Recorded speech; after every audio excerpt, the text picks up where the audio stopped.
अरे बेटा मैं क्या करूं, तेरी मामी ना उसने मुझे जबरदस्ती रोक लिया है। कह रही थी कि इस बार शिवरात के समय है और शिवरात करके ही जाना। क्या मम्मी, मैं तुम्हारी वजह से आई और आप है कि अपने मायके चली गई। मैं कुछ नहीं सुनना चाहती मम्मी, आप आए ना, आपके बिना मन नहीं लग रहा। बहू, बहू कहीं दिख नहीं रही, कहाँ हो? कहाँ है ये? अरे बुआ जी आप बैठिए ना बुआ जी, भाभी कहीं दिख नहीं रही, कहाँ है? बुआ जी सासू माँ तो अपने मायके गई हुई है, शायद 2-3 दिन तो हो गए हैं सासू माँ को गए हुए। अच्छा तो कब आएंगी भाभी? बुआ जी सासू माँ तो बोल रही थी कि 15 दिन रह कर आएंगे अपने मायके। सासू माँ ने बोला अब तुम आ ही गई हो घर में तो घर की देखभाल कर लो, मैं 10-15 दिन तक अपने मेके हो आती हूँ। अच्छा वो भैया ने फोन किया था कि दीदी आ जाओ, तुम्हारे हाथ का अचार पापड़ खाए हुए काफी अरसा हो गया, वो लेते आना, इसीलिए फिर मैं आ गई, नहीं तो अरे बुआ जी आपने बहुत अच्छा किया, शादी में तो मैं आपसे मिल ही नहीं पाई थी। बिल्कुल सही वक्त पे आए हैं, शिवरात भी है तो हम मिलकर शिवरात मनाएंगे। आप बैठिए बुआ जी, मैं आती हूँ अभी आपके लिए चाय और पानी लेकर। अरे बेटा घर में तुम्हारी भाभी है ना, इसलिए तो मैं आई हूँ। मैंने सोचा कि अब तो घर में बहू आ गई है तो मैं अपने मायके हो आती हूँ। बहुत अरसा हो गया था कि मैं अपने मायके रहने नहीं थी आई, तो मेरा बहुत दिल कर रहा था, तो मैंने सोचा मैं उधर हो आती हूँ और तब तक तुम और अपनी भाभी अच्छे से दोस्ती भी कर लेना। तुम लोग की इतनी खास बातचीत ना होती, जब मैं वहाँ होती थी तब तो तुम हमेशा मेरे साथ रहती थी, तो इतना खास तुम भाभी से बात नहीं करती। मैंने सोचा अकेले में आप लोग अच्छे से बातचीत भी कर लोगे और दोस्ती भी हो जाएगी। आखिरकार तुम लोगों ने साथ ही तो रहना है, दोस्ती हो जाए तो अच्छा वक्त गुजर जाता है और घर में ये लड़ाइयाँ चिक चिक ये भी नहीं होती। और तुम्हें पता है ना मुझे लड़ाइयाँ बिल्कुल नहीं पसंद, मुझे तो अमन और सुकून पसंद।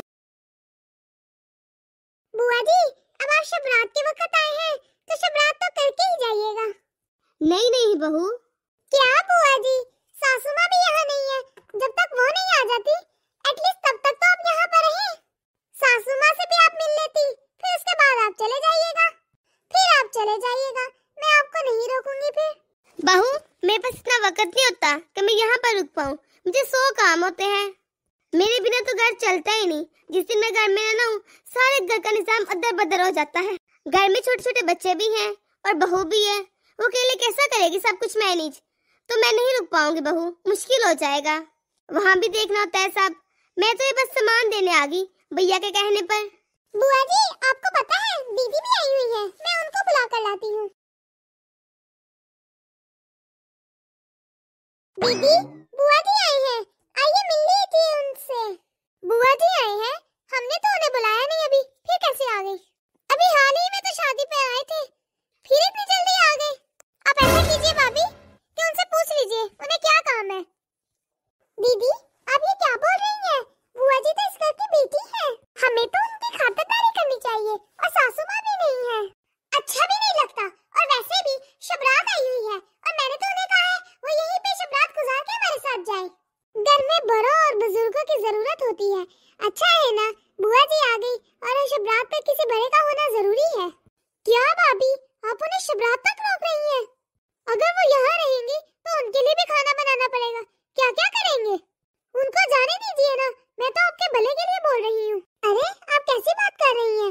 घर में बड़े बुजुर्ग रहेंगे तो बरकत रहेगी ना। अगर हमें किसी चीज की समझ न आई तो हम इनसे पूछ लेंगे, जरूर सासू माँ को कॉल कर करके हम तंग करेंगे। क्या भाभी किस चक्कर में पड़ गई हैं आप? खुद भी चैन से रहिए और मुझे भी चैन से रहने दीजिए। आप ऐसा कीजिए उन्हें चाय वाय पिलाएं और फारग कीजिए, उन्हें जाने दीजिए। क्या? अरे भाभी क्या सोच रही हैं? मम्मी तो इतना भी नहीं करती, अरे वो गरीब है, वो यहाँ पे नहीं रह सकती। ये ना हो वो यहाँ रहे और फिर उनके साथ में उनके बच्चे भी आ जाए, आप उन्हें जाने दीजिए। उन्हें तो अपनी उम्र का भी लिहाज नहीं, इतनी उम्र हो गई है, इस उम्र में कौन मायके जाता है, यहाँ आके टपक गई है। आप ही बताइए भाभी अच्छी लगती है इस उम्र में मायके आते हुए? आप बस उन्हें जाने को बोल दो, मुझे सब कुछ आता है, हम अच्छे से मैनेज कर लेंगे। ठीक है दीदी, आपको जो अच्छा लगता है आप वो कीजिए, मुझे जो अच्छा लगता है मैं वो करूंगी। ये भाभी के तो कुछ ज्यादा ही पढ़ निकल गए हैं, माँ के यहाँ ना होने पर। मैं खुद ही इन्हें जाके अलविदा करती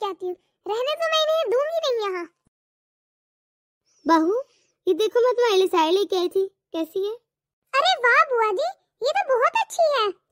हेलो बुआ जी। माँ तो नहीं है यहाँ पे बुआ जी, फिर आप किस लिए आए हैं? मुझे पता है बेटा कि तू यहाँ पे रहने आई है, इसीलिए तो मैं तुम्हारे लिए गिफ्ट लेकर आई हूँ। ये देख ना बेटा कैसी है, ये ले। शुक्रिया बुआ जी।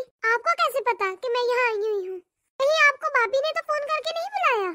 अरे नहीं नहीं बेटा, तुम्हारी भाभी तो अभी नई नई है, भला ये मेरे पास फोन या मैं इसको पास फोन क्यों करेंगी?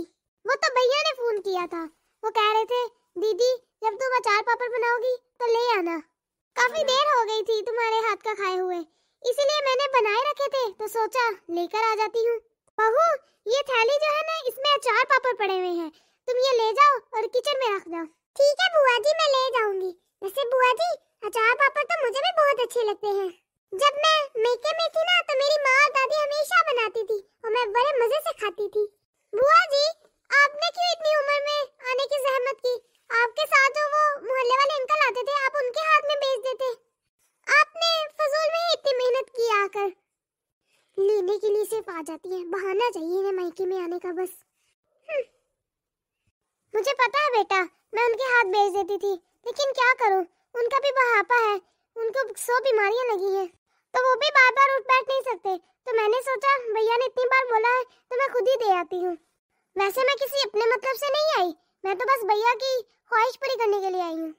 मैंने सोचा पूछ आती हूँ मेरे परिवार में मेरा भैया भाभी और उनकी फैमिली कैसी है, बस आप लोगों की मोहब्बत में आ जाती हूँ। वैसे मुझे यहाँ से कोई उम्मीद नहीं है।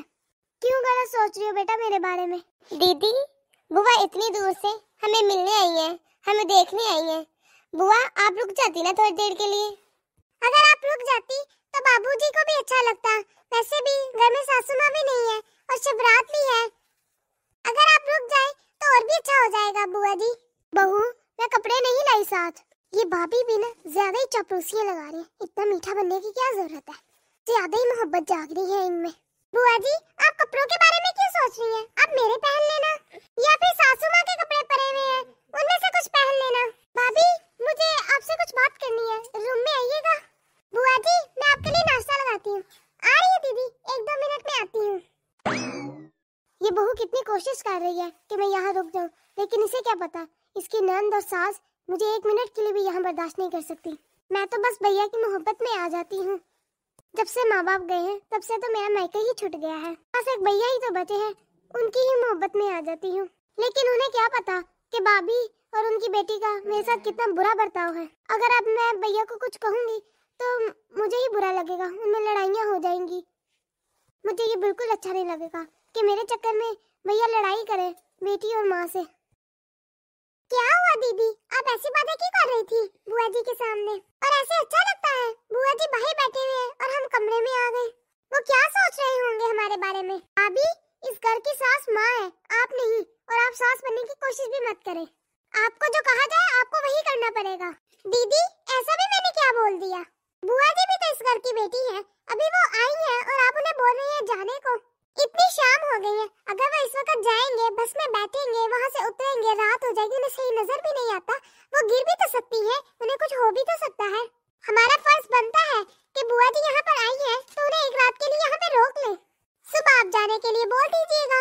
और दीदी आप अपनी ही बुआ के बारे में इतना कुछ बोल रही है, वो भी उन्हीं के सामने, उन्हें कितना बुरा लगेगा। आप घर आई हुई बेटी की इतनी बेइज्जती करेंगी, आखिर को वो अपने ही तो घर पे आई है। आपको जो कहा जाए वही करो, उनको कुछ पैसे दो और रवाना करो, बाय बाय टाटा टाटा करो, वरना मैं आपकी माँ से शिकायत लगा दूंगी, फिर वो आपको अच्छे से पूछेंगी। आप मेरा कहना नहीं मान रहे, आपके कुछ ज्यादा ही पढ़ निकल गए हैं। आपको पता है आप ये जो बुआ की थी मोहब्बत में इतने घुले मिले जा रही है, हम इनको नहीं रखते यहाँ पे। उनकी उम्र देखी है, इस उम्र में वो मायके बैठी रहेंगी, अच्छा लगेगा क्या? दीदी आप बुआ जी की उम्र के बारे में बात कर रहे हैं, तो उम्र तो सासू माँ की भी हो गई है, वो भी तो अपने मायके जा बैठी है। आपके हिसाब से तो सासू माँ को भी मायके नहीं जाना चाहिए फिर?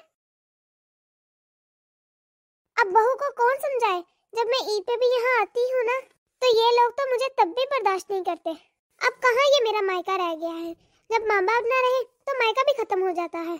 अब मेरी इतनी उम्र हो गई है, बच्चे बड़े हो गए हैं, वो पूछते हैं माँ मामी का कभी फोन नहीं आया, वो मुझे कभी बुलाती नहीं है। अब मैं अपने बच्चों को क्या समझाऊं? कि उनकी माँ की वहाँ कोई इज्जत नहीं होती तो उन्हें कौन बुलाने वाला है।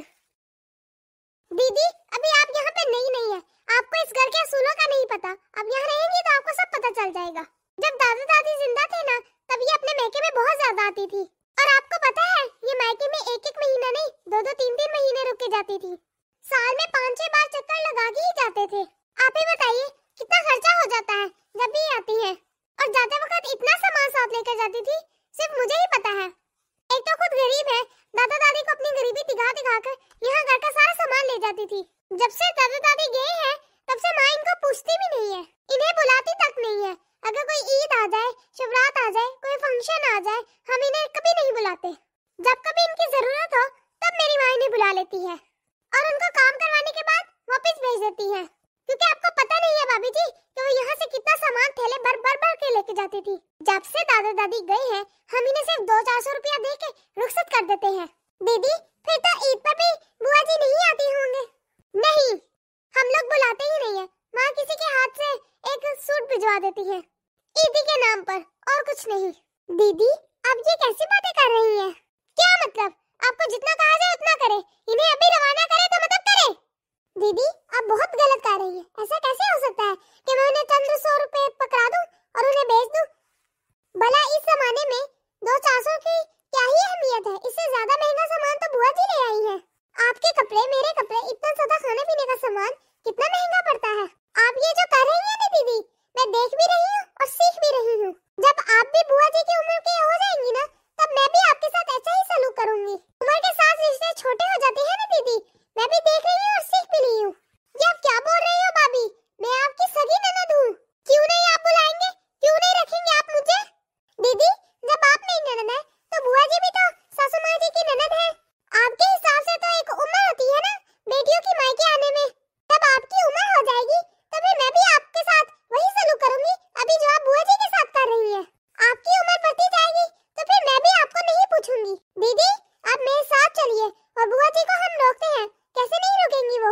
आखिरकार बहन बेटियों को मायके वाले नहीं पूछेंगे तो कौन पूछेगा? क्योंकि मेरे रोकने से तो वो रुकेंगी नहीं, क्योंकि आप माँ और बेटी उनको रखते ही नहीं है, तो वो रुकेंगे कैसे? नहीं तो दीदी आप समझ लीजिएगा, वक्त बदलने में देर नहीं लगती। यूं चुटकी बजाते ही वक्त बदल जाता है। अब आपका वक्त आएगा ना, फिर आप अपने बारे में सोच लीजिएगा। तो आपके साथ फिर क्या होगा? मेरी बात आपको समझनी है या नहीं, अब ये आप पे डिपेंड करता है। लेकिन ये बात याद रखिएगा कि आने वाले वक्त में मैं भी रुकूंगी नहीं। जैसे आप और सासू माँ बुआ जी के साथ करते हैं, मैं भी वैसे ही करूंगी। जैसे बड़े बुजुर्ग अपने बड़ों के साथ करते हैं, वैसे ही छोटे सीखते हैं। तो फिर मैं भी सासू माँ से यही सीखूंगी कि कैसे घर के असूल बनाए जाते हैं और कैसे घर के असूल खराब किए जाते हैं। मेरी माँ ने तो ऐसा कुछ नहीं सिखाया हमें। मेरी माँ ने तो बड़ों की इज्जत करना सिखाया है। लेकिन यहाँ पे तो ऐसा कुछ भी नहीं है। यहाँ पे तो सब कुछ उल्टा ही हो रहा है। मेरी भी बुआ आती है, मेरी बुआ के साथ तो मेरी माँ ऐसा बिल्कुल नहीं करती। अच्छे से इज्जत देती है उन्हें, अच्छा सामान देती है। सचमुच में आप भाभी मेरे साथ ऐसा करेंगी? ये तो बहुत गलत होगा। पहले तो मुझे समझ नहीं आती थी, लेकिन अब मुझे समझ आ रहा है कि मायके वाली बेटियों को ना पूछे तो कैसा होता है। भाभी मुझे तो पता ही नहीं था कि बड़े बुजुर्गों के साथ ऐसा करते हैं। माँ जी ने बुआ के साथ ऐसा करना सिखाया था तो हम ऐसा ही करते रहे। माँ जी ने कहा कि बुआ जी के साथ ज्यादा घुलना मिलना नहीं, वरना हम बचपन में तो बुआ जी के साथ बहुत अच्छे से रहते थे। उनके साथ खाना पीना खाते थे। बुआ जी अच्छी अच्छी कहानियाँ सुनाती थी, बुआ जी अच्छी अच्छी बातें सिखाती थी। माँ ने सिखाया था कि बुआ जी अच्छी नहीं है, इसलिए उनसे बातें मत करना। दीदी जो हुआ उसको छोड़िए, बीते हुए को याद करना कोई फायदा नहीं। जो आज हो रहा है उस पर ध्यान दीजिए। आइए दीदी रिश्तों की अहमियत को समझे, उन्हें बेमोल मत होने दे। सही बोल रही है आप भाभी, बुआ जी आपके कहने पे नहीं रुकेंगी। अगर मैं बोलूंगी तो वो रुकेंगी जरूर। माँ से क्या पूछना, माँ जब आएगी तो मैं उसे समझा दूंगी। चलिए भाभी हम दोनों मिलकर बुआ जी को रोक लेते हैं। बुआ जी आप रुक जाती 2-4 दिन। नहीं बहू, अब मेरी उम्र हो गई है, मैं यहाँ 2-4 दिन मायके में रुककर क्या करूँगी बहू? बुआ जी भाभी बिल्कुल ठीक कह रही है, आप रुक जाते हैं 2-4 दिन। देखिए बुआ जी अभी शिवरात भी आ गई है, आप नहीं रुकेंगे तो हम कैसे मैनेज करेंगे? एक तो माँ नहीं है, माँ के बिना हम कैसे मैनेज करेंगे? आप ही रुक जाए। अब आप आ ही गई हैं तो हम अब आपको कैसे जाने दें? बेटा तू बोल रही है? जी बुआ जी, बचपन में जब आप आती थी तो हमें कितना मजा आता था।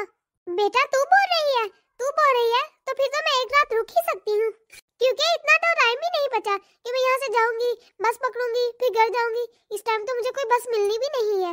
नहीं बुआ जी, एक दिन क्यों, अब तो आप ईद तक यहाँ पे रहेंगी। जब माँ आ जाएगी ना उसके बाद ही आप जाइएगा।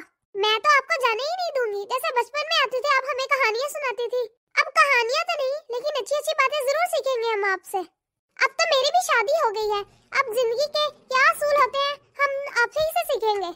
अब आप आ ही गए हैं तब अब मैं आपको नहीं जाने दूंगी, आप यहीं पे रहेंगी। और भाभी, बुआ जी के लिए आप मीठे में गजरेला बना लीजिएगा, बुआ जी को बहुत पसंद है।